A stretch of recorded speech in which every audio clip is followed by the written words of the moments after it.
Muito bem, seguindo a nossa leitura do livro Limite Zero, de Joe Vitale. Vamos ler o capítulo 13. Charutos, hambúrgueres e matando o divino. A limpeza ajuda a reduzir a hipoteca sobre a sua alma. Certo dia, Dr. Hewlett quis sair para comer alguma coisa. Era uma segunda-feira à noite. Estávamos na minha pequena cidade, onde todo mundo está ocupado entretendo turistas no fim de semana. De modo que frequentemente os lugares fecham às segundas-feiras para recuperar o fôlego. Só consegui me lembrar de um local que estaria aberto, um lugar que vendia hambúrguer chamado Burger Barn. Eu nem mesmo estava com vontade de mencionar o lugar, já que imaginava que o Dr. Hewlett não iria querer comer algo que não fosse saudável. Além disso, devido à minha mudança de estilo de vida e aos meus novos hábitos alimentares, eu nem mesmo ousava passar perto de um lugar que vendesse fast food. Mas, mesmo assim, eu o mencionei para o Dr. Hewlett. Eu adoraria comer um hambúrguer, exclamou ele, obviamente entusiasmado. Tem certeza? Perguntei. Claro, adoro um bom hambúrguer. Fomos então para o Burger Barn e estacionei o carro. Entramos e nos sentamos. O cardápio não continha muitas opções de comidas saudáveis. Quero um cheeseburger de 2 andares no pão branco, pediu o Dr. Hewlett. Fiquei boquiaberto. Na minha opinião, aquela comida era precursora de um ataque do coração. Carne, queijo, ainda por cima no pão branco, eu não conseguia acreditar. Também não conseguia acreditar que eu pedira a mesma coisa. Imaginei que se era bom para o xamã, também deveria ser bom para mim. Você não está preocupado com o queijo, a carne e o pão? Perguntei. Nem um pouco, retrucou ele. Como um cachorro quente e apimentado todos os dias no café da manhã. Adoro esse tipo de comida. Mesmo? O que é perigoso não é a comida, explicou o Dr. Hewlett, e sim o que você pensa a respeito dela. Eu ouvira esse comentário antes, mas jamais acreditara nele. Eu pressupunha que o sólido sobrepujasse o pensamento, mas talvez eu estivesse errado.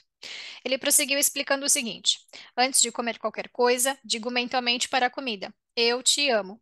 Se estou trazendo qualquer coisa para essa situação que faria com que eu me sentisse mal enquanto estivesse comendo você, não é você.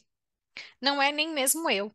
É algo que ativa aquilo pelo que estou disposto a ser responsável. Em seguida, saboreio a refeição porque agora a comida está purificada. Uma vez mais, o discernimento do Dr. Hewlett me surpreendeu e me despertou. Eu passara tanto tempo lendo a respeito de problemas de saúde e advertências sobre a comida que não conseguia apreciar um simples hambúrguer. Decidi então fazer uma limpeza. Quando a comida chegou, eu a comi com grande prazer. Este melhor hambúrguer que já comi, disse o Dr. Hewlett.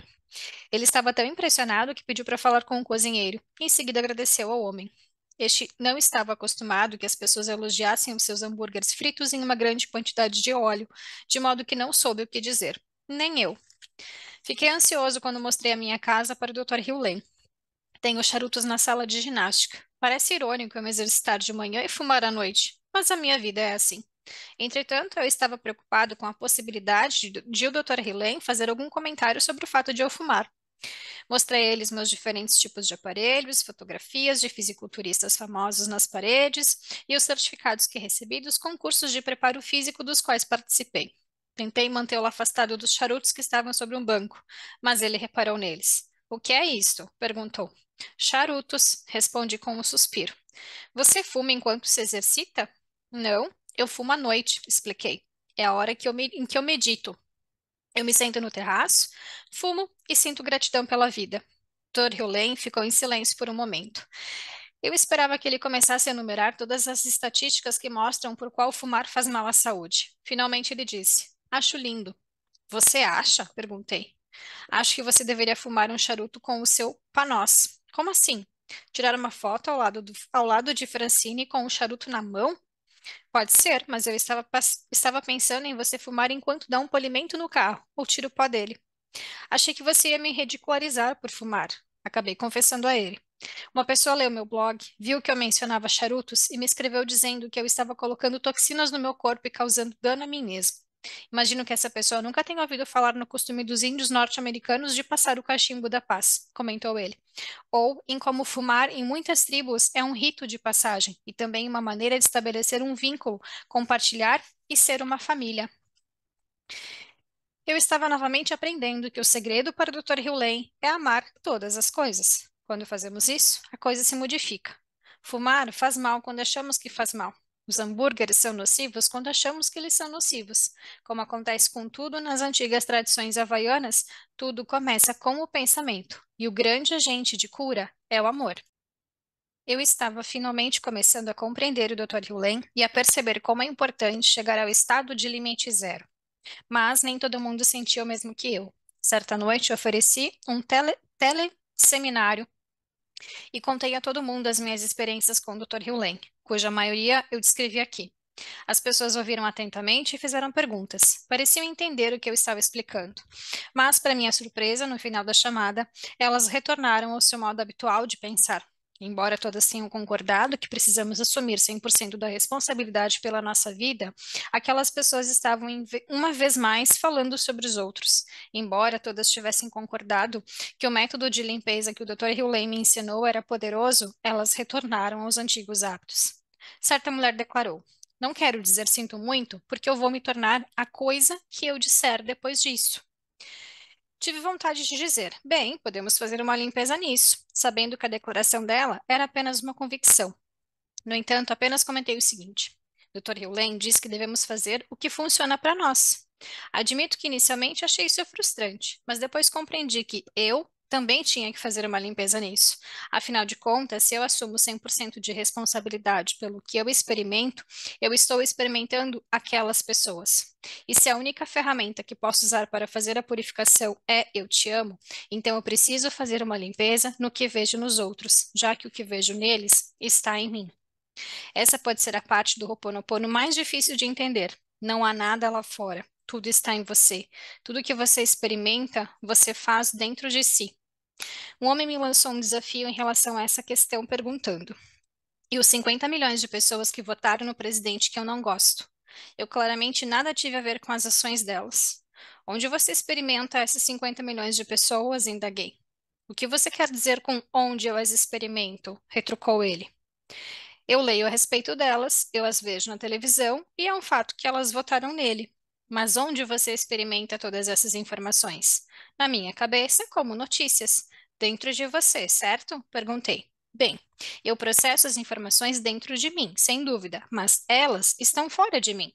Não tenho 50 milhões de pessoas dentro de mim. Na verdade, você tem, disse eu. Você as experimenta em você, de modo que elas só existem se você olhar dentro de si mesmo. Mas eu posso olhar lá fora e vê-las. Você as vê dentro de si mesmo, afirmei. Tudo que você processa está em você. Se você não processar uma coisa, ela não existe. Isso é como a questão de se uma árvore cai na floresta e não há ninguém presente. Ela faz um barulho? Exatamente. Isso é loucura. Exatamente, concordei. Mas é o caminho de casa. Aqui a gente pode falar sobre a lei, além não, sobre o colapso da função de ondas. Aquilo que a gente vê, a gente cria. E aí, juntando com as leis, sim, a lei do mentalismo. Eu penso, eu crio. Se eu sou testemunha, eu estou criando. Se não, eu não crio. Decidi então testá-lo um pouco mais. Perguntei: você é capaz de me dizer qual será o seu próximo pensamento? Ele ficou quieto por um momento, desejando dar uma resposta, mas compreendeu que não poderia fazê-lo.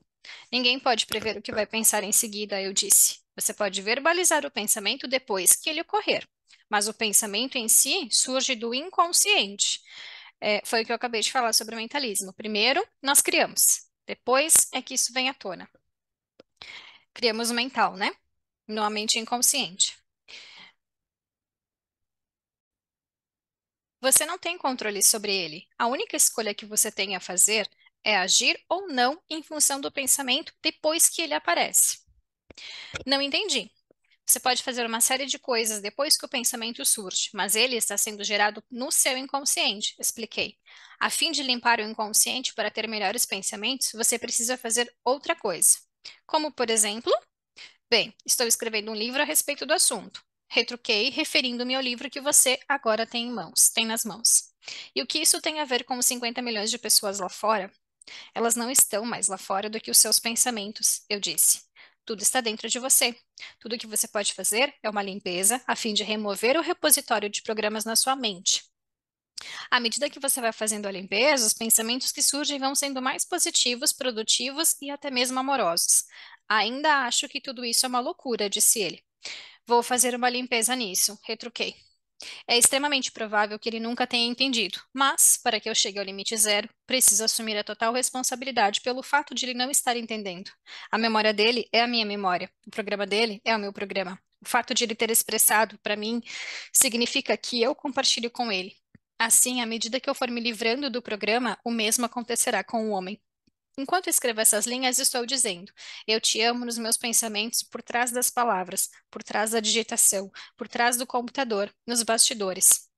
O fato de eu dizer eu te amo enquanto trabalho, escrevo, leio, me divirto, converso ou penso é minha tentativa de purificar, apagar e eliminar tudo em mim. E zero. Você consegue sentir amor? Certa manhã, Dr. Hewlane disse que visualizou um logotipo para mim contendo um trevo de 4 folhas. A quarta folha é de ouro, como uma língua, acrescentou. Ele passou vários minutos descrevendo o que via na sua mente ou no ar. Não tenho certeza de onde ele estava obtendo a sua impressão. E ele tampouco.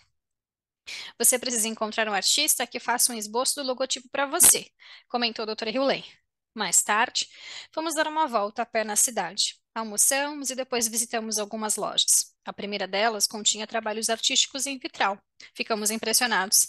Enquanto admirávamos o trabalho manual da dona da loja, ela disse: se algum dia precisarem de um logotipo ou um esboço, podemos desenhá-los para vocês. Dr. Hewlane sorriu e se inclinou para mim, e eu sorri e me inclinei para ele. Atuar a partir do zero fez o sincronismo acontecer. Que demais isso! Isso explica exatamente o fato de quando a gente acha que foi coincidência, acha que foi um sinal. Sim, às vezes realmente pode ser um sinal. Só que muitas vezes é isso. Nós acessamos um estado zero, manifestamos aquilo que queríamos e magicamente, coincidentemente, entre aspas, aquilo surge na nossa vida. Não existem coincidências. É criado, é lançado isso para o universo. Isso vale tanto para as coisas boas como para as coisas ruins que acontecem com a gente. Seguindo. Enquanto eu estava escrevendo esta parte do livro, precisei parar para ser entrevistado sobre outro filme. É como O Segredo, mas está voltado para ficarmos saudáveis com os nossos pensamentos. Comecei a entrevista dizendo que os pensamentos não eram tão importantes quanto a ausência deles. Tentei explicar o estado de existir com o limite zero, no qual deixamos que o divino nos cure, não curamos a nós mesmos. Eu não tinha certeza do motivo pelo qual estava dizendo tudo isso. Parte de mim estava questionando a minha sanidade mental, mas mesmo assim, segui a corrente. Depois que a câmera foi desligada, a mulher que observara tudo quase gritou que cura as pessoas entrando no estado zero. Acontece que ela é uma médica que hoje cura animais entrando no estado de existir com o limite zero, sem pensamentos. Quando está na presença dos animais doentes, ela me mostrou fotografias de cachorros com catarata e depois as fotos desses mesmos animais completamente curados. Uma vez mais, o divino estava provando que é ele quem tem todo o poder, não eu. Tudo que eu posso fazer é uma limpeza para poder ouvi-lo e obedecer-lhe. Ontem à noite, passei 1 hora e meia no telefone com o autor de best-seller e guru de autoajuda. Sou fã dele há anos. Adoro os livros dele. Sou um admirador da mensagem que ele passa. Como ele também aprecia o meu trabalho. Finalmente entramos em contato um com o outro e conversamos. No entanto, fiquei aturdido com a nossa conversa. Esse especialista em desenvolvimento pessoal me descreveu uma horrível e verdadeira história dos mais recentes anos da sua vida. Ele sofrera abuso e fora hostilizado por uma pessoa que ele amava. Enquanto eu ouvia, fiquei me perguntando como ele poderia dizer que era uma vítima, quando a mensagem que ele publicava era que devemos assumir a responsabilidade pela nossa vida. Comecei a me dar conta de que quase todo mundo, até mesmo os especialistas em autoajuda, que tentam nos ensinar como devemos viver, inclusive eu, não tem a menor ideia do que está fazendo. Falta a essas pessoas uma peça do quebra-cabeça. Essas pessoas chegam a um ponto em que pensam que o que funcionou no passado para elas sempre dará certo no futuro, tanto para elas quanto para todas as outras pessoas. No entanto, a vida não é assim. Somos todos diferentes e a vida está sempre mudando. Justo quando pensamos que descobrimos tudo, surge uma mudança e a nossa vida mais uma vez se descontrola. Dr. Hewlane nos ensina a entregar os pontos e confiar no divino, enquanto purificamos constantemente os pensamentos e as experiências que vêm à tona no que diz respeito a ouvir o divino. Por meio deste trabalho contínuo, podemos eliminar as ervas daninhas dos programas para que possamos conduzir melhor a vida com tranquilidade e dignidade. Enquanto eu ouvia o autor de autoajuda narrar a sua jornada de calamidades, repeti o tempo todo: Eu te amo, para o divino, em silêncio, dentro da minha mente. Quando parou de falar, ele pareceu mais leve e feliz. Dr. Hewlett está sempre lembrando a mim e a todas as outras pessoas. O divino não é um concierge. Não pedimos coisas, nós simplesmente fazemos uma limpeza. Eu adorava passar momentos com o Dr. Hewlett. Ele nunca pareceu se importar com as minhas perguntas. Certo dia, perguntei se ele havia métodos avançados de purificação. Afinal de contas, ele pratica Ho'oponopono há mais de 25 anos. Com certeza ele criou ou recebeu outros métodos além de Eu Te Amo para eliminar as memórias. Que tipo de limpeza você faz hoje em dia? Perguntei. Ele deu uma risadinha e disse: Eu mato o divino. Fiquei aturdido. Você mata o divino? Repeti, perguntando os meus botões. O que ele estaria querendo dizer? Eu sei que até mesmo a inspiração está um pouco afastada do estado zero, disse o Dr. Hewlett. Tenho a informação de que preciso matar o divino para estar em casa. Mas como matamos o divino? Continue a limpeza, disse ele. Sempre, sempre, sempre. Tudo voltava ao único refrão que curava todas as feridas. Eu te amo, sinto muito, por favor me perdoa, obrigado. Quando estive em Varsóvia, na Polônia, no final de 2006, decidi apresentar a ideia de limite zero e do estado zero à minha audiência. Passei 2 dias lá falando sobre marketing hipnótico e o meu livro The Actor Factor. Descobri que as pessoas eram abertas, amorosas e estavam ávidas por aprender. Assim, ensinei a elas o que compartilhei aqui com você, ou seja, que somos responsáveis por tudo o que acontece na nossa vida e que a maneira de curar tudo é simplesmente dizer eu te amo. Embora minha apresentação tenha sido feita com a ajuda de um tradutor, todos pareciam estar observando cada palavra que eu pronunciava. Mas um homem me fez uma pergunta interessante. As pessoas aqui na Polônia passam o dia inteiro rezando para Deus e indo à igreja. E, no entanto, tivemos guerra. E nossa cidade foi bombardeada por Hitler. Vivemos muitos anos debaixo de uma lei marcial e temos sofrido. Por que essas orações não funcionaram? E por que essa prece havaiana? O que essa prece havaiana tem de diferente? Fiz uma pausa para pensar na resposta correta, desejoso de que o Dr. Hewlett estivesse presente para me ajudar. Em seguida, dei a seguinte resposta: As pessoas não recebem o que dizem, mas sim o que sentem. A maioria das pessoas que rezam não acredita que será ouvida ou ajudada. Quase todas as pessoas rezam porque estão desesperadas, o que significa que atrairão uma quantidade maior do que estão sentindo, ou seja, de desespero. Isso faz total sentido, né? Que na verdade nós temos que agradecer, sentir aquilo que nós queremos ser e ter.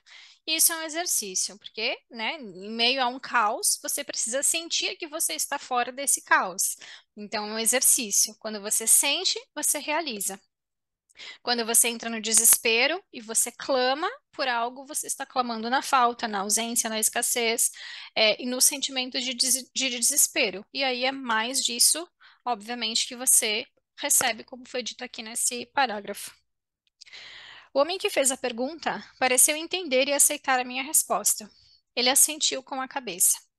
No entanto, quando voltei aos Estados Unidos, escrevi para o Dr. Hewlett e perguntei-lhe o que ele teria respondido. Ele me respondeu com o seguinte e-mail: Ao Akua.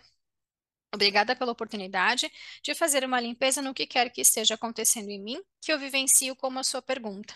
Uma americana apareceu certa vez em uma aula que eu estava ministrando em Valência, na Espanha, há 2 anos. O meu neto estava com câncer, ela me disse em um intervalo. Rezei por ele, pedindo que ele não morresse, mas ele morreu mesmo assim. Por quê? Você rezou pela pessoa errada, respondi. Era melhor ter rezado por você mesma, pedindo perdão pelo que estivesse acontecendo em você, que estava experimentando como a doença do seu neto. As pessoas não se veem como a origem das suas experiências.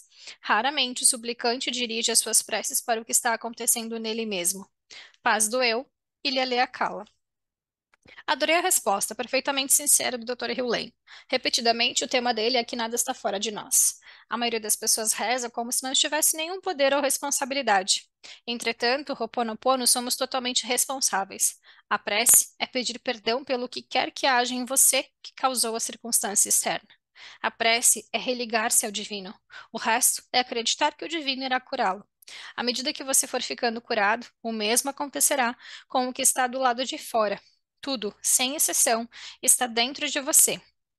Larry Dossey expressou bem essa ideia no seu livro Healing Words. Precisamos nos lembrar nessas ocasiões de que a prece, na sua função de ponte para o absoluto, não tem um índice de fracasso. Ela funciona 100% das vezes, a não ser que a impeçamos essa realização ao permanecer alheios a ela.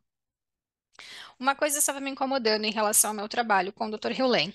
À medida que eu continuava a crescer e ter novas ideias, comecei a ficar preocupado, achando que todos os meus livros anteriores estavam incorretos e iriam induzir as pessoas ao erro. Em The Attractor Factor, por exemplo, elogiei o poder da intenção. Agora, anos depois de escrever o livro, eu sabia que a intenção era um divertimento do tolo, um brinquedo do ego, e que a verdadeira fonte do poder é a inspiração. Eu agora também sabia que aceitar a vida é o grande segredo da felicidade e não controlar a vida. Um enorme número de pessoas, inclusive eu, estava fazendo visualizações e afirmações para manipular o mundo. Agora eu sabia que isso não é necessário. O melhor que temos a fazer é seguir a corrente enquanto purificamos e, consequentemente, qualquer coisa que apareça no nosso caminho. Purificamos constantemente qualquer coisa que apareça no nosso caminho. Comecei a me sentir como Neville Goddard. Deve ter se sentido. Neville é um dos meus autores místicos prediletos. O tema dos seus primeiros livros era que criamos a nossa realidade transformando o sentimento em fato. Ele chamava isso de A Lei, em livros como The Law and the Promise. A lei dizia respeito à nossa capacidade de influenciar o mundo com o sentimento. A promessa, aludida à ideia de nos submetermos à vontade de Deus com relação a nós. Neville começou a sua carreira ensinando as pessoas a obter o que desejam com o que ele chamou de imaginação desperta. A breve descrição dessa frase se refere à citação predileta de Neville. A imaginação cria a realidade. O seu primeiro livro se chamou At Your Command, em que eu mais tarde atualizei. Nele, Neville explicou que o mundo está de fato sob o nosso domínio. Basta dizermos ao divino ou a Deus o que queremos e nos será entregue. No entanto, nos seus anos mais maduros, depois de 1959, Neville despertara para um poder maior, de nos entregarmos e deixarmos que o divino atue através de nós. O fato é que ele não poderia recolher os seus livros anteriores, como um fabricante de automóveis que poderia fazer o recall de um carro defeituoso. Não tenho a menor ideia se isso o deixou aborrecido. Imagino que não. Ele os deixou no mundo porque sentiu que a lei era útil para ajudar as pessoas a enfrentar os golpes da vida. Mas eu queria fazer o recall dos meus livros. Eu sentia que eles estavam induzindo as pessoas ao erro. Eu disse a Dra. Hewlett que eu estava me sentindo como se prestasse um desserviço ao mundo. Os seus livros são como uma escada, explicou o Dr. Hewlett. As pessoas se encontram em diferentes degraus ao longo do caminho. Os seus livros falam com elas onde elas estão. À medida que elas usam um determinado livro para crescer, ficam prontas para o seguinte. Você não precisa fazer o recall de nenhum livro. Todos são perfeitos. Enquanto eu pensava nos meus livros, em Neville e no Dr. Hewlett, e em todos os leitores do passado, do presente e do futuro, tudo o que eu pude dizer foi: sinto muito, por favor, me perdoa, obrigada, eu te amo. Purifique, purifique, purifique.